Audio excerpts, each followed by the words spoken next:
ரொம்ப கஷ்டப்பட்டாரு.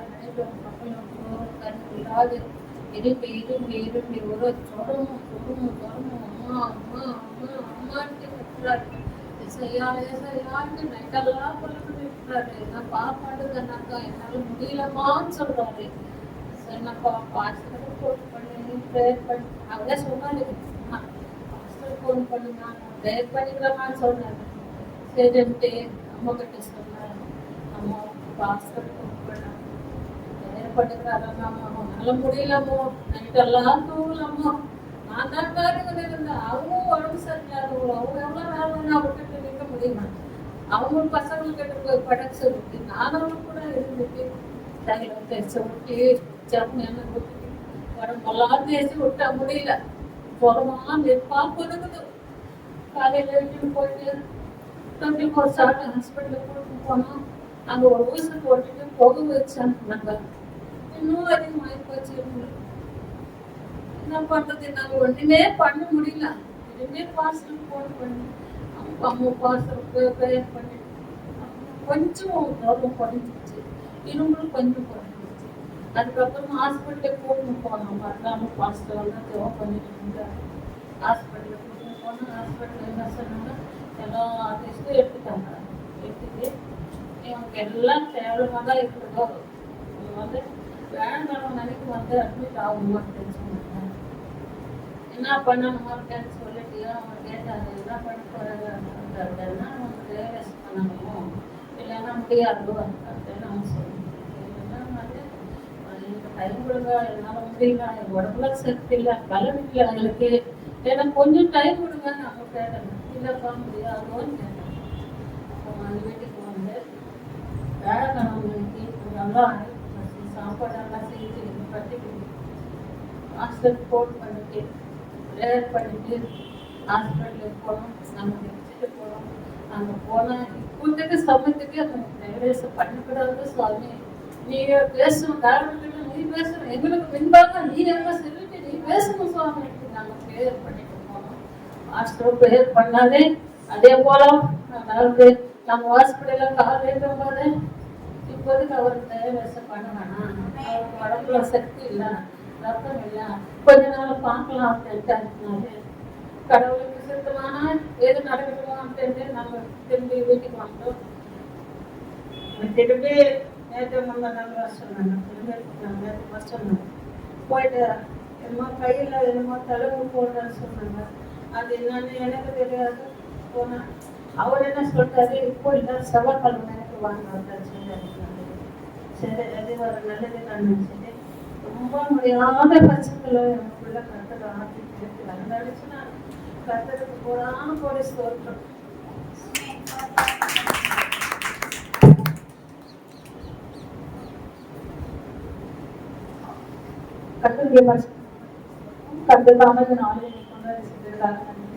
லாஸ்ட் 3 இயர்ஸா லைக் 2021 அப்பாக்கு வந்து கிட்னி ஃபெயிலியர்ன்ற ரிசல்ட் வந்து எனக்கு தெரிய வந்தது. அப்பாக்கு 70% கிட்னி வந்து டேமேஜ் ஆயிருந்தது.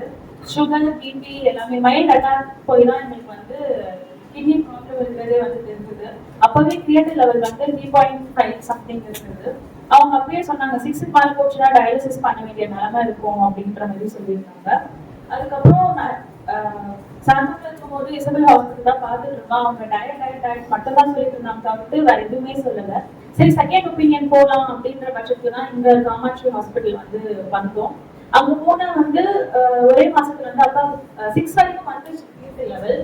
ஆனாலுமே அவங்க வந்து எதுவுமே சொல்லலை, இந்த மாதிரி வந்து ஏதாவது ப்ராப்ளம் இருக்குமா, இல்லை நீங்க டயட்டே பண்ணுங்க அப்படின்ற மாதிரி சொன்னாங்க. காமாட்சி ஹாஸ்பிட்டல் வந்ததுக்கு அப்புறமா ஒரு 1.6 5 வந்து அது எங்களுக்கு ரொம்ப பெரிய ஒரு அற்புதம் மாதிரி கட்டளைகள் கொடுத்தார். அதுக்கப்புறம் ஒழுங்கா டயட் இல்லாம ஃபாலோ பண்ணாம கிரியேட்டின் லெவல் வந்து 3 months வந்து எதுவுமே ஒழுங்கா ஃபாலோ பண்ணனால கிரியேட்டின் லெவல் 6 11.38 போயிடுச்சு. எங்களுக்கு வந்து ஹோப்ன்றதே போயிடுச்சு. டயாலிசிஸ் வந்து பண்ணிதான் ஆகணும்ன்ற ஒரு நிலைமை வந்தது. ஆனாலும் வந்து லாஸ்ட் கிறிஸ்மஸ்ல இருந்து அப்பாவுக்கு ரொம்ப முடியல. நாங்க வேற எதுவும் நினைச்சு நார்மல் இன்ஃபெக்ஷன் அப்படிங்கிறனால அப்படியே விட்டுட்டோம். திடீர்னு செக் பண்ணி பார்த்ததுக்கு அப்புறமா தான் தெரிஞ்சது கிரியேட்டின் லெவல் வந்து 11.38 போயிடுச்சு. அதனால ரொம்ப முடியும் கிட்னி வந்து ஃபங்க்ஷனே ஆகல அப்பாவுக்கு. ஸோ ஹாஸ்பிட்டல் வந்து 31st அன்னைக்கு போயிருந்தோம். அவங்க என்ன சொன்னாங்க, நைட்டா அட்மிட் பண்ணிடுங்க, டயாலிசிஸ் ஸ்டார்ட் பண்ணிடலாம் அப்படின்ற ஒரு நிலைமைக்கு வந்தோம். எல்லாருமே வந்து என்ன பண்றதுன்னு தெரியல. எங்களுக்கு இருந்த ஒரே நம்பிக்கை வந்து எல்லாரும் ப்ரேயர் பண்ணோம், கர்த்தர் மேல விசுவாசம் வச்சோம். தனித்தனியா ஆளாளுக்கு ஒரு ப்ரேயர் இருந்தது. அதுக்கப்புறம் ஜான் ஃபர்ஸ்ட் அன்னைக்கு அட்மிட் பண்ண வேணாம்னு சொல்லி தான் செகண்ட் அன்னைக்கு போனோம். அப்பவே ஃபுல் ப்ரேயர். நானும் ஹாஸ்பிட்டலுக்கு கூட போயிருந்தேன். அப்பாவுக்கு வந்து ஏதாவது முடியல ஏதாவது இருந்தேன்னா அப்பா வந்து ப்ரேயர்ன்றதுக்குள்ளேயே வருவாரு. அப்பாவுக்கு என்ன தோணுச்சுன்னு எனக்கு தெரியல. அப்பா கொஞ்ச நாளாவே பிரேயர்ல வந்தாரு. அவர் எங்க கிட்ட வந்து ஹாஸ்பிட்டல் போன நாங்க எல்லாருமே வந்து சோர்ந்து இருக்கும் போது அவர் ரொம்ப நம்பிக்கையா இருந்தாரு. அவர் சொன்ன ஒரே வார்த்தை, நான் வந்து உள்ள போகும்போது டயாலிசிஸ் பண்ண மாட்டான்னு சொல்லுவாங்க, எனக்கு அந்த நம்பிக்கை இருக்கு, கர்த்தர் சொல்ல வைப்பாருன்ற ஒரு நம்பிக்கை இருக்குன்னு அவர் வாயிலிருந்து வந்தது. நாங்க உள்ள போகணும். அதே மாதிரி அவங்க 11.8 வந்து டயாலிசிஸ் பண்ண வேண்டிய பேஷண்ட் தான். ஆனா வந்து இப்போதைக்கு டயாலிசிஸ் வேண்டாம் அப்படின்ற வந்து ஒரு 1 மந்த்துக்கு தள்ளி வச்சாங்க. அதுக்காக கர்த்தருக்கு நன்றி. அவர் ரொம்ப சோர்ந்து போனாலுமே ஒருபோதும் கர்த்தர் எங்களை கைவிட்டது இல்லை. நாங்க எல்லாரும் ப்ரேயர் பண்ணாலும் கர்த்தர் அந்த ஜபத்தை கேட்டு கர்த்தர் எங்களுக்கு பதில் எடுத்தார். அதுக்காக கர்த்தருக்கு நன்றி. கர்த்தர் தாமே சாட்சியை ஆசீர்வதிப்பார்.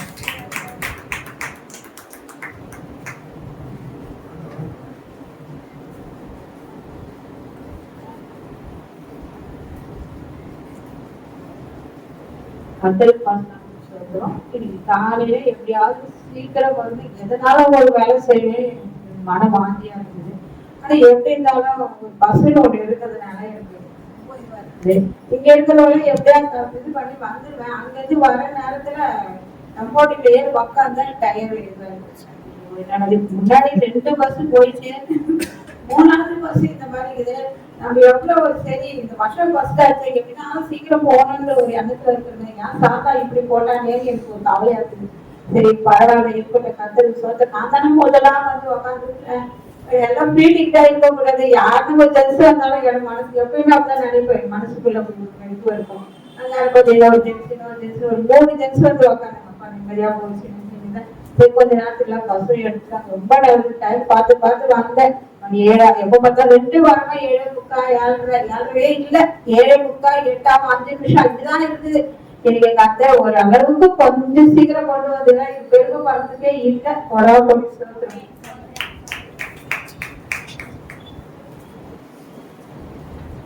கர்த்தருடைய பரிசுத்த நாமத்துக்கு ஸ்தோத்திரம். கர்த்தர் 2024 முழுவதும் கர்த்தர் நடத்தினார். 2025 முதல் வாரத்தில் கொண்டு வந்து இருக்கிறார். கர்த்தர் பாராட்டின எல்லா தெய்வங்களுக்காகவும் ஸ்தோத்திரம். கர்த்தரை மாத்திரமே நம்பி நாங்கள் இந்த இடத்துக்கு வந்திருக்கிறோம். வாழ்க்கையில எத்தனையோ போன வருஷம்லாம் ரொம்ப நெருக்கமான சூழல்கள் தான். ஆனால் அந்த நெருக்கத்தை மத்தியில தான் கர்த்தரை ஆசீர்வதிக்கிறார். நிறைய காரியங்கள் வேலைகளும் மற்ற காரியங்களும் எவ்வளவு நெருக்கங்கள் மத்தியில தான் ஒவ்வொரு மாதமும் ரொம்ப நெருக்கடியான சூழல் தான். நாங்க போன வருஷம் இங்க வேலைச்சேரிக்கு போன வருஷம் இந்த டைம்ல தான் பிப்ரவரி மாசம் வந்தோம். அப்பா இருந்தாரு. ஒரு வருஷம் நடந்திருக்கு. வந்தப்போ பாத்தீங்கன்னா எப்படி சொல்றேன்னா, வந்த அன்னைக்கு எல்லா காரியங்களும் கொடுத்துட்டு அரிசியும் கொஞ்சம் பருப்பு சர்க்கரை வாங்கி கடைசியா அக்கௌண்ட்ல இருந்த கடைசி காசு எடுத்து கொடுத்துட்டு தான் நடப்போம். ஃபர்ஸ்ட் நாள் அன்னைக்கு பொழுது முடிச்சுட்டு வந்தோம். இன்ன வரைக்கும் கர்த்தர் தான் பண்ணுறீங்க. கரெக்ட் இருக்கிறாரு. ஒரு நாளும் கர்த்தர் எங்களுக்கு பசியா விடவே இல்லை. ஒரு நாளும் துணி மணிக்கோ எந்த காரியத்துக்கும் தேவன் என்ன பண்ணவே இல்லை. ஒரே ஒரு மகிழ்ச்சி. லாஸ்ட் மந்த் கூட பாத்தீங்கன்னா இதுங்கிற ஷிஃப்ட் பண்ற மாதிரி ஒரு சூழல் ஏற்பட்டது. ஒரு 2 மாசமா அது ஒரு பிரச்சனை நடந்துட்டே இருக்கு. எனக்கு ஒண்ணு தெரியும், ஒரு பக்கம் நானும் சரி பண்ணிக்கலாம் அப்படின்னு சொல்லிட்டுதான் ஒரு ஐடியா இருந்தோம். பக்கத்துல எங்க போய் பார்த்தோம். ரொம்ப பெருசா எங்களுக்கு செட் ஆகும். அப்புறம் யோசிச்சோம், இங்க பக்கத்துல அடிக்கடி வந்து சொல்லுவேன், சரி நம்ம பக்கத்துல கொண்டு வச்சிருக்கிறது வந்து நம்ம சபைக்கு ஏதாவது நம்ம பிரயோஜனமா இருக்கும் வந்தா நான் சொல்லுவேன். சொல்லுவேன் பதன்ட்டு ரொம்ப சொல்லுவேன். அம்மாவுக்கு சொல்லுவேன், முடிச்சுட்டு வெயில நீங்க வீட்டுக்கு போயிட்டு தான் பண்ணுங்க போங்க அப்படின்னு. ஒரு தண்ணி குடிக்கிற காரியமா இருந்தா கூட இங்கே பிடிச்சி வச்சிரு பக்கமா அப்படின்னு சொல்லுவேன். எல்லா காரியத்தையும் அப்போ யோசிச்சேன். நம்ம இங்க பக்கத்துல வீடு இருக்கிறதுனால நமக்கு மட்டும் போஜனம் இல்லை, நம்ம ஜனங்களுக்கும் ஏதோ ஒரு வகையில ஒரு போஜனமா இருக்குது. அவருக்கு இஷ்டமா தான் இங்க வைக்கிட்டோம். இல்லைன்னா எங்க தூக்கிட்டு அங்க தூக்கிட்டு போ அப்படின்னு சொல்லிட்டு விட்டுட்டேன். அதே காரியத்தை கர்த்தர் மாறுதலாக நடத்தி கொடுத்தார். ஆமென். ஹல்லேலூயா. எந்த காரியத்தை இருக்குமோ நினைச்சோம், லாஸ்டா ஃபைனல் அங்கதான். ஏன்னா நிறைய நமக்கு ஒரு சுய பலன் ஒண்ணு இருக்கும் இல்லையா, அந்த பலன்ல சில காரியங்களை செய்யலாம் நினைக்கும். பலன்லாம் ஒண்ணுமே கிடையாது, என் பலன் தான். என்ன நம்பினா மட்டும்தான் என்ன பண்ண முடியும், வாழவே முடியும் அப்படின்றதான் தேவன் எனக்கு என் மனசுல எனக்கு தோன்றும். கர்த்தரை நம்பி கர்த்தர் ஒவ்வொரு மாதமும் வாக்கு தந்தத்தை நம்பியே என் வாழ்க்கையை ஓட்டினவனா. போன மாதம் வரைக்கும் கூட இந்த மாதத்துல வந்திருக்கிறோம். இந்த நாள் கூட பாத்தீங்கன்னா இந்த வார்த்தையை தியானிக்க ஆரம்பிச்சோம். ஜீவனில் நாளெல்லாம் நன்மையின் திரும்ப என்ன பண்ணோம், என்னை தொடரும். அப்போ ஆண்டவர் எனக்கு இந்த நாள் வரைக்கும் இவனை எதை தொடர்ந்தது அப்படின்னா பிரச்சனை இல்லாம உடைய தேவைகள், உடைய கஷ்டம், சாபம், இப்படி எல்லாம் உன்னை தொடர்ந்து வந்தது. இந்த தடவை நன்மையின் திரும்பியும் உன்னை தொடரும் அப்படின்னு சொல்லி 2 நாள் வரை நைட்டு 4-3 மணி இருக்கும். 3 மணிக்கு இருந்து ஜெபிக்கும் போது அந்த பண்ணும்போது கர்த்தர் அந்த காரியத்தை அதுபடி நம்ம வார்த்தையை கேட்டோம், பெருசா நான் பண்ணவே இல்லை, கேட்டு போறோம். ஆனா அதை தியானிக்கும் போது கர்த்தர் எழுப்பி ரொட்டாச்சு நான் 3 மணிக்கு தான் எழுதிக்கிறதா இல்லை. ஏன்னா 2 மணி வரைக்கும் ஒரு மணி இருப்பேன், ஏதாவது சாப்பிடும் ஃப்ரூட் இருப்பேன், ஏதாவது எழுதி இருப்பேன், எல்லாம் பண்ணி முடிச்சேன். அந்த எல்லாம் இருப்பேன் கரெக்டா 4, 5 மணி 6 மணி ஆகும். ஆனா திடீர்னு தட்டி எழுப்பி திரும்பவும் பயன்படுத்தி ஆராதனை பண்ண கிருபை செஞ்சாரு, ஏதோ ஆசிரியை கிருபை செஞ்சாரு. அந்த அப்போ வந்து சொன்ன வார்த்தை இது வரைக்கும் எனக்கு தெரியும், என்னை தான் தொடர்ந்துச்சுன்னு எனக்கு தெரியாது. என்னை தொடர்ந்து வந்ததெல்லாம் அதோட பெருமைக்குரிய காரியங்களோ இல்லை வந்து நான் ரொம்ப மகிழ்ச்சியான காரியங்களோ எனக்கு கிடையாது. அதெல்லாம் கத்த ஒவ்வொன்றா அப்படி செஞ்சுக்க யாருச்சுமே கிடையாது. நன்மையும் திரும்பியும் தொடரும் அப்படின்ற கிடப்பா நல்ல நேரம் நம்மளுக்கு திருவிழா கட்ட இருக்கப்பட்ட. ஆனா இது வரைக்கும் அவனுக்கு தொடர்ந்ததெல்லாம் என்ன பண்ண போறாங்க, நிறுத்தி இனிமே நன்மை கிருபை வந்து இது வரைக்கும் தொடர்ந்து அந்த பார்வம் சேனைகளுக்கு தொடர்ந்து எல்லாத்தையும் எனக்கு கடல்ல போட்டு மொழி அடிச்சு ஒரு காலம் தேசத்தோட கொண்டு போற ஒரு வார்த்தையை தேவன் கூட அப்படிப்பட்ட ஒரு நல்ல ஒரு வாக்குத்தத்த தேவன் இந்த வருடத்தில் நமக்கு கொடுத்திருக்கிறார். போன தடவையும் பாத்தீங்கன்னா இப்போது இருக்கிற 1000 மடங்கு அதிகமான பிரார்த்தனை தேவன் அங்கே சொல்லி ஆசிரியர் நிச்சயமா ஆசிரியப்பட்டிருக்கிறார். ஏன்னா என்னோட காலத்தை நான் பார்க்கிறேன், நாங்க இருந்து இப்ப கொஞ்சம் அப்படி மேலதான் வந்திருக்கேன். ஐயா சொல்றாரு, நீ கத்திரத்துல இருந்தவா படிப்படியா உயர்த்துவாங்க, ஒரு அடிக்கடி சொல்லுவாங்க. ஏன்னா அப்படிதான் உயர்த்தினாரு, உயர்ந்த உயர்த்துறாரு. நிச்சயமா கர்த்தர் என்னை ஒரு படி ஒரு மேல வச்சு என்னை உயர்த்தி இருக்கிறாரு. என் வேலை ஸ்தலங்களை கர்த்தர் ஆசீர்வதிச்சிருக்காரு. ஒரு புதிய வழி எனக்கு காண்பிச்ச வேலையில வெட்டிங் டெய்லர் அப்படின்ற மாதிரி ஒரு கான்செப்டை வந்து கொண்டு வந்து பண்ண ஆரம்பிச்சேன். அது பாத்தீங்கன்னா எனக்கு இந்த வேலையை வச்சு நல்லா பண்றது நம்ம அப்படின்னு தான் எனக்கு இருக்கும். இன்னைக்கு அப்படி இல்லை. கர்த்தர் என்ன பண்றது, அந்த வேலையை வேற விதமா எனக்கு ஒரு ஞானத்தை கொடுத்து அதை நடத்த கிருபை செஞ்சு இந்த வெட்டிங் அப்படி என்ன பண்றாங்க, கான்டாக்ட் பண்றாங்க, கேட்கிறாங்க. அதுக்கு ஒரு சில என்கிட்ட இருக்க ஒரு சில காரியங்கள் வந்து அதெல்லாம் இந்த தொடக்கத்தில் கர்த்தர் பேசினாரு. அதெல்லாம் நான் விட்டு எனக்கு நான் அதை சரி செய்து கொண்டு போகுது. கர்த்தர் இன்னும் பெரிய கர்த்தனை கொண்டு போவார். கர்த்தர் பாராட்டி எல்லா அறிவுக்காக நன்றி. நான் இருப்பது நிர்மூலமாக கர்த்தருடைய கிருபை, என் பிள்ளைங்க, நான், என் குடும்பம், எனக்கு உண்டான என் அம்மா, என் தம்பி, தங்கை எல்லாம் ஒட்டுமொத்த குடும்பம் நாங்கள் நிற்கிற தேவனுடைய கிருபையே நம்மளுடைய எதுவுமே கிடையாது. கர்த்தர் பாராட்டி எல்லா தயவுக்காகவும் நான் நன்றி சொல்லுகிறேன். கர்த்தர் எனக்கு கொடுத்த நல்ல சபைக்காக நன்றி, நல்ல தேவ மனிதருக்காக நன்றி, சபை விசுவாசிகளுக்காக நன்றி. கர்த்தர் பார்த்து எல்லா தயவுக்காக நன்றி சொல்றேன். நன்றி.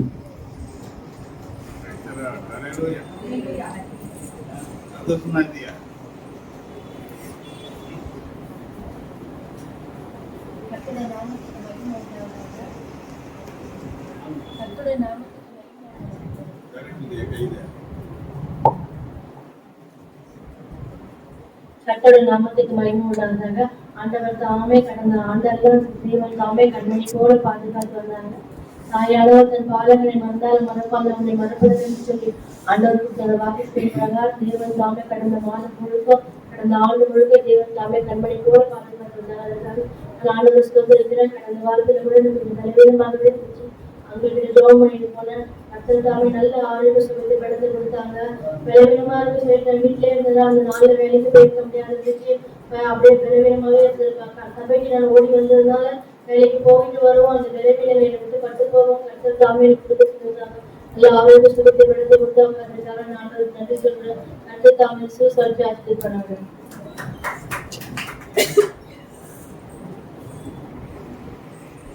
கர்த்தருடைய நாமத்தில் ஸ்தோத்திரம். தேவன் தாமே எனக்கு பலனை கொடுத்து ஆரோக்கியத்தை கொடுத்தார். கடந்த வாரத்திலே வேலைக்கிழமையிலிருந்து சனிக்கிழமை வரைக்கும் எனக்கு அநேக பண்டிகைகள் நெஞ்சு பக்கம் ஒரு வழி, பேக் சைடு ஒரு பக்கம் வழி. நான் ஒரு வாரம் நம்ம தட்டி போனோம் வந்து அப்பெல்லாம் ஒண்ணுமே இல்லை. 3 நாள் வீட்டுல இருந்து இப்படி இருக்குன்னு சொல்லி கத்துட்டு ஒப்பு கொடுத்தேன். ஏற்றத்துல வந்து வீட்டுக்கு போனோம். தேவன் தாமே போய் திரும்பி வரும்போது எந்த வழியும் கிடையாது. ஆனா நைட்டு வந்து படுத்துட்டு போன அதே பழையபடி அந்த வழியெல்லாம் வந்தது. உடனே கத்திரத்துல ஒப்புவிச்சு ஜெபித்தேன். என் பெண்களை தேவன் சுமந்து கொண்டேன். அப்பா என்னை பலப்படுத்துற கிறிஸ்துவா எல்லாவற்றையும் எனக்கு பலம் என்று வசனத்தின் பிறகாக தேவன் என்னை பலப்படுத்துகிறாக. காலையில இப்படி சமூகம் நடந்து போக என்பதற்கு எல்லா கலைகளையும் தேவன் எடுத்து போட்டு புது பலனை கொடுத்து அவர் சமூகத்திலே கொண்டு வந்து பாடி ஆராதிக்க தேவன் திருவை இப்போது எனக்கு வரி கொடுத்ததுக்கு தேவன் கொடுத்ததுக்காக கத்திரை சோதரி என்று வீட்டு ஆசிரிப்பதாக.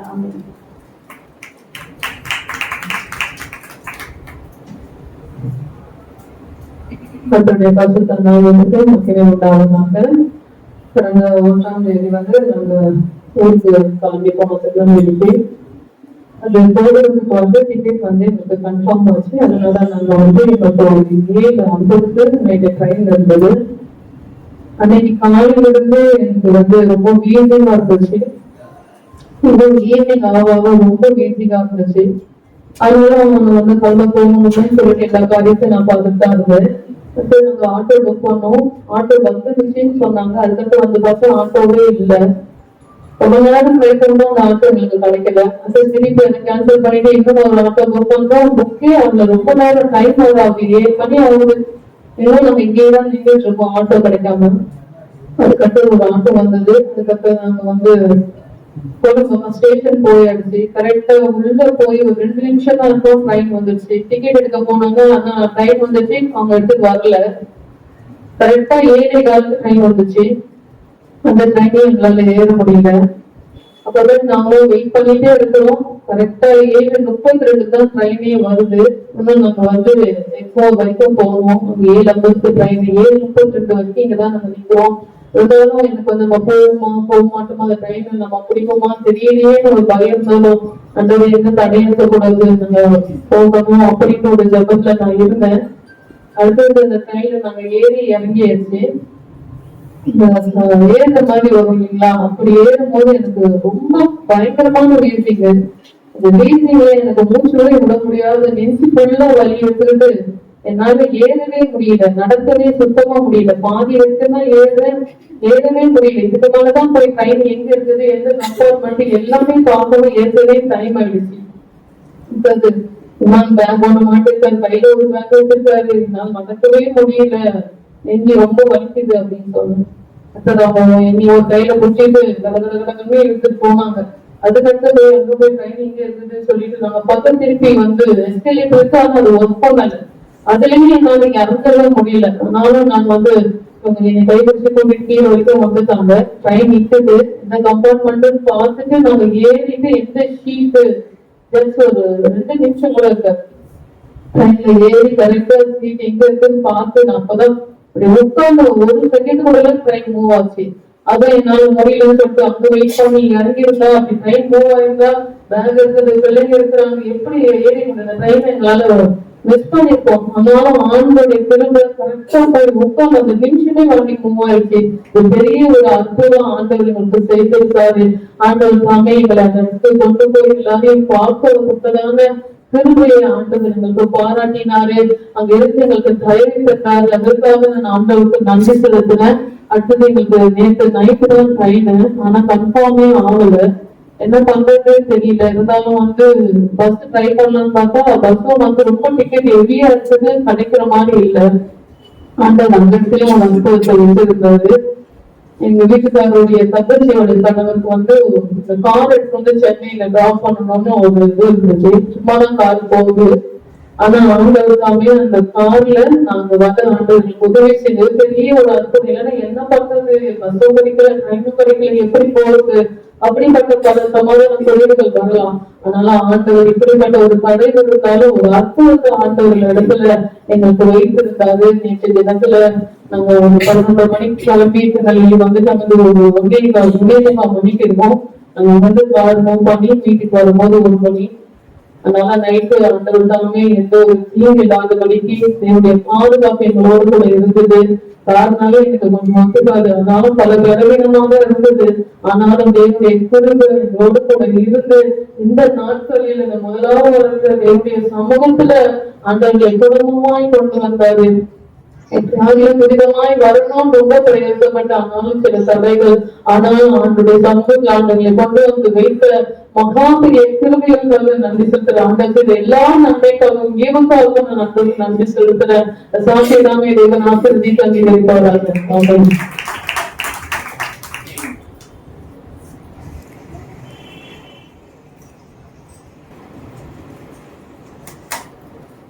கர்த்தருடைய பரிசுத்த நாமத்திற்கு மகிமை உண்டாவதாக. கடந்த ஆண்டு முழுவதுமாக தேவன் கண்ணீர் மணிக்கோடு பாதுகாத்து எல்லாத்தையுமே கொண்டு சாத்தி இந்த வருடத்திலும் இந்த வருடத்துல இந்த முதல் மாதத்தில் ஒரு சமூகத்தில் ஒருபடியாக தேவன் கிருபை செய்தார். அதற்காக நான் கர்த்தரை ஸ்தோத்திரிக்கிறேன். நாங்கள் இருப்பதும் இதன் மூலம் அப்பாமல் இருப்பது கர்த்தரை கிருபையாக இருக்கிறது. குடும்பத்தை தேவன் பாதுகாத்து, பிள்ளைகளை கணவரை தேவன் பாதுகாத்து, கடந்த ஆண்டுகளில் அநேக பிரச்சனைகள், போராட்டங்கள், பலவீனங்கள், இழப்புகள் மத்தியிலும் தேவன் எங்களை ஜெயமெடுக்கும்படியாக கிருபை செய்தார். அதற்காக நான் கர்த்தரை ஸ்தோத்திரிக்கிறேன். அவர் செய்த எல்லா நன்மைகளுக்காக நான் கர்த்தரை ஸ்தோத்திரிக்கிறேன். இந்த சாட்சி தேவன் ஆசீர்வதிப்பார்.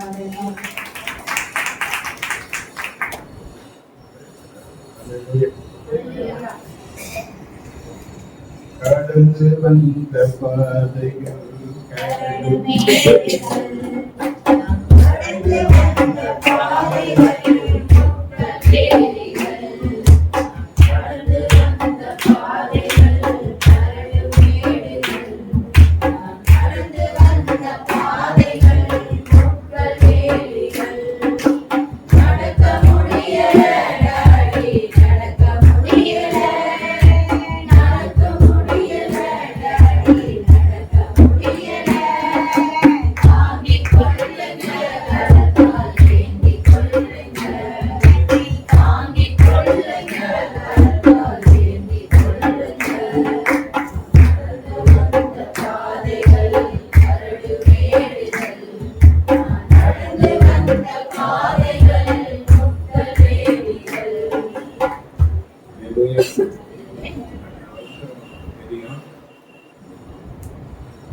வாக்குத்தத்தம் 1000 மடங்கு ஆசீர்வதிக்கும் சொன்னார். வாக்குத்தத்தத்தை திருப்பி திருப்பி கேட்டார். ஆனா நடந்த சம்பவங்கள் எல்லாம் பார்த்தீங்கன்னா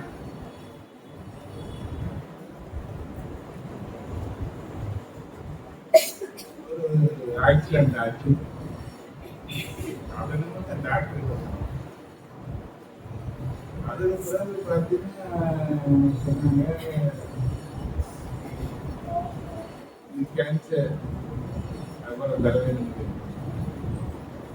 அது ஒரு ஆப்ரேஷன் பண்ணி எடுக்கணும்னு சொன்னாங்க. ஆப்ரேஷன் பண்ண போனா இல்லை ஒரு காற்றுல பிரச்சனை இருக்கு, அதுவேல ஆப்ரேஷன் பண்ணாங்க. இது நான் தள்ளி போட முடியாது, ஆர்ட்னா ஆப்ரேஷன் பண்ணி ஆகுது. ஆப்ரேஷன் பண்ணி ஸ்டெப்ல ஃபிட் பண்றதுக்கு எல்லாம் செக்அப் எடுத்த செக்அப் ஏற்கனவே ஒரு 3 முறை மைண்டா ஹார்ட் அட்டாக் சொல்றேன். நான் நிற்பதும் நிர்மலமாகாமல் இருக்கிறது அந்த பிரச்சனையை, இந்த பிரச்சனை எல்லாத்தையும் முடிக்கிறது. இந்த சூழ்நிலையில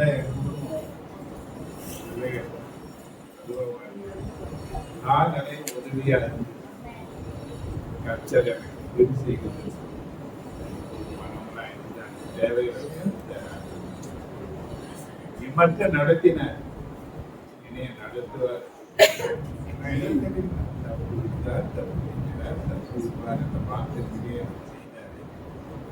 அவர் செய்த நன்மைகளுக்கு நான் சபையில சாட்சி.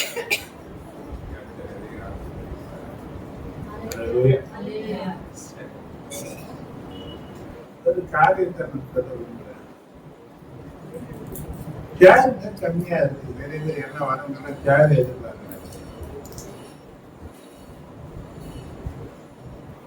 வருஷத்துக்கு முன்னே தீவிரமா சேர் வாங்கிக்கலாம் இது பண்ணாங்க. எவ்வளவு செலவு பண்ணு பிறந்த நாள் வந்த திருமணம் நாட்டில் எவ்வளவு காரியங்கள் செய்யணும். நாம அனுபவிக்கலாம். சபையில பொருள் வாங்கணும், நல்ல மைக்குங்க வாங்கணும், புல்பிட் செய்யணும். இப்படியெல்லாம் தேவைகள் நமக்கு முன்ன நிறைய இருக்கு. அன்னைக்கு இத்தனை ஜனங்கள் ஆலயத்துக்காக சொன்ன காரியங்களுக்கு உற்சாகமா கொண்டு வந்து வைத்தார். எல்லாவற்றையும் சந்தித்து மீதி இருக்கத்தக்கதான நிலையில கொண்டு வந்து கொடுத்தார். எப்போ எத்தனையோ 1000 வருஷத்துக்கு முன்னாக நடந்ததை இன்னைக்கு வரையிலும் நம்ம பார்த்துட்டு இருக்கிறோம், பேசிட்டு இருக்கிறோம்.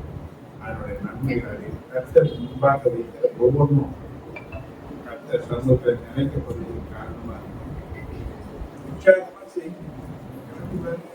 நேரத்தில் பார்த்தா அவங்க ஏற்றிக்கல, நான் வந்தேன், நான் வயசுல தெரியல, சின்ன பசங்க ஏற்றிக்க மாட்டாங்க. இப்படியெல்லாம் சில காரியங்களை காண்பது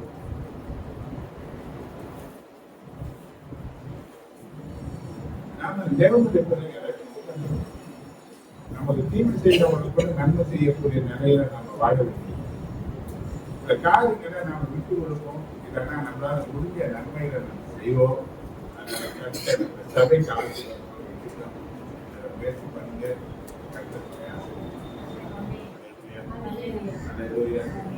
சின்ன பிள்ளைகளா இருக்கீங்கன்னா, வாலிப பிள்ளைகளா இருக்கீங்கன்னா முன்ன வந்து உட்காருங்க. இது கர்த்தருடைய யாரு கர்த்தருடைய வீடு. தாழ்மை உள்ளவர்களுக்கு தாழ்மையா இருந்து